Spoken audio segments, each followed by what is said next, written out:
Hello guys, எல்லோரும் எப்படி இருக்கீங்க? நல்லா இருக்கீங்க நம்புகிறேன். வெல்கம் டு ஸ்ரீ குட்டீஸ் கிச்சன். இன்றைக்கி நம்ம பார்க்க போகிறது என்ன அப்படின்னா, ஒரு டேஸ்டியான சிம்பிளான ஒரு சிக்கன் ரைஸ் எப்படி பண்ணலான்னு பார்க்க போகிறோம். அதுக்கு ஃபர்ஸ்ட் ஒரு பேன் எடுத்துக்கணும். அதில் கொஞ்சம் தண்ணி வச்சு கொஞ்சம் பாஸ்மதி அரிசியை அதில் ஆட் பண்ணிக்கணும். இதோ இந்த மாதிரி பாஸ்மதி அரிசி வந்துட்டு நம்ம வீட்டில் எவ்வளோ பேர் இருக்காங்க, நம்ம எவ்வளோ பேருக்கு சர்வ் பண்ண போகிறோம் அப்படிங்கிறத பொறுத்து எடுத்துக்கோங்க. அப்புறம் அதில் கொஞ்சம் உப்பு சேர்த்து இந்த மாதிரி கிளறி விட்டுக்கோங்க. அரிசி நல்லா கொதி வரட்டும். கொதிச்ச அப்புறம் இப்படி வடித்த பாஸ்மதி ரைஸை இந்த மாதிரி ஒரு பாத்திரத்தில் நம்ம வந்துட்டு ஷிஃப்ட் பண்ணி வச்சுக்கலாம். ஏன் அப்படின்னா அதோடைய சூடெலாம் நல்லா ஆறணும். சூடாக இருக்கும்போதே போட்டு பண்ணோம் அப்படின்னா அது வந்துட்டு உடஞ்சி போயிடும். இந்த மாதிரி எடுத்து வைக்கிறப்போ நல்லா உதிரியாக வரும். நல்லா சூடும் ஆறி நமக்கு கிடைக்கும். சாதத்தை எடுத்து வச்ச அப்புறம் இப்போ நம்ம வந்துட்டு ஆல்ரெடி மசாலா தடவி ரெடி பண்ணி வச்சுருக்க நம்மளோட சிக்கனை எடுத்துக்கலாம்.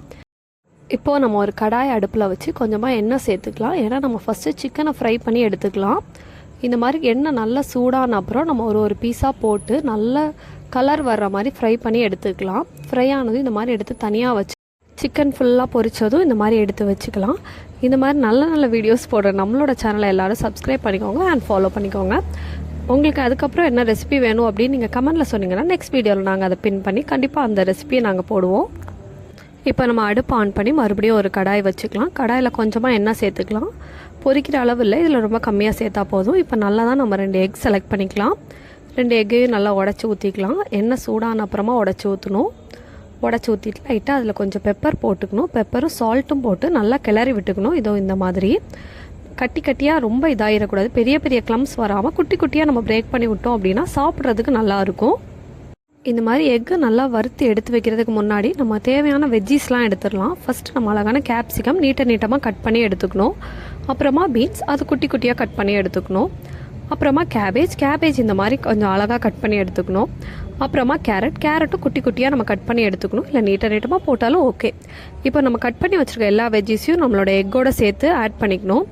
ஃப்ரைட் ரைஸுக்கு ஆக்சுவலாக வந்துட்டு வெஜ்ஜீஸ் ரொம்ப நல்லா ஃப்ரையாக இருக்கக்கூடாது. லைட்டாக கொஞ்சம் பச்சையாக இருந்தால் தான் நம்ம சாப்பிட்றப்ப கொஞ்சம் கிறிஸ்பியாக நல்லாயிருக்கும். நம்ம வெஜ்ஜீஸ்லாம் நல்லா வறுத்த அப்புறமா ரொம்ப டீப் ஃப்ரை பண்ணிட வேணாம், நான் ஆல்ரெடி சொல்லியிருந்தேன். இப்போ லைட்டாக நம்ம உப்பு சேர்த்துக்கலாம். நம்ம தேவையான அளவு ஃபர்ஸ்ட் கொஞ்சம் கம்மியாக போட்டுக்கலாம். ஏன்னா அப்புறமா எக்ஸ்ட்ரா ஆகிடுச்சுன்னா ஒன்றும் பண்ண முடியாதுல்ல. ஸோ இப்போ நம்ம கொஞ்சம் சில்லி பவுடர் ப்ளஸ் கொஞ்சம் பெப்பர் பவுடர் ஆட் பண்ணிக்கலாம். உங்களுக்கு காரம் அதிகம் வேணும் அப்படின்னா பெப்பர் ஆட் பண்ணிக்கோங்க. சில்லி பவுடரை கம்பேர் பண்ணும்போது பெப்பர் வந்துட்டு உடம்புக்கு ரொம்ப நல்லது. அதுவும் போட்டு எல்லா வெஜ்ஜீஸ் அண்ட் எக்கில் படுற மாதிரி நல்லா திருப்பி விட்டுக்கணும். ஃபைனலாக தான் நம்ம வந்துட்டு நம்மளோட கேபேஜ் இதில் ஆட் பண்ணியிருக்கோம். கேபேஜும் ஆட் பண்ணி நல்லா எல்லாத்தையும் மிக்ஸ் பண்ணி விட்டுக்கணும். நல்லா மிக்ஸ் பண்ணி விடுற இந்த கேப்பில் நம்ம வந்துட்டு ஆல்ரெடி ஃப்ரை பண்ணியிருக்க சிக்கனை குட்டியாக இந்த மாதிரி கட் பண்ணி வச்சுக்கணும்.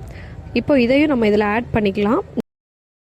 சிக்கனை நல்லா ஆட் பண்ணிவிட்டு அந்த வெஜ்ஜீஸோடு நல்லா மிக்ஸ் பண்ணி விட்டுக்கலாம். ஏன்னா அப்போ தான் சில்லி சால்ட் எல்லாமே நல்லா பிடிக்கும். இதுலேயும் எல்லாமே நம்ம மிக்ஸ் பண்ணிவிட்டு இப்போ நம்ம ஆற வச்சுருந்தோம் இல்லையா பாஸ்மதி ரைஸ், அதை இதோட ஆட் பண்ணிக்கலாம்.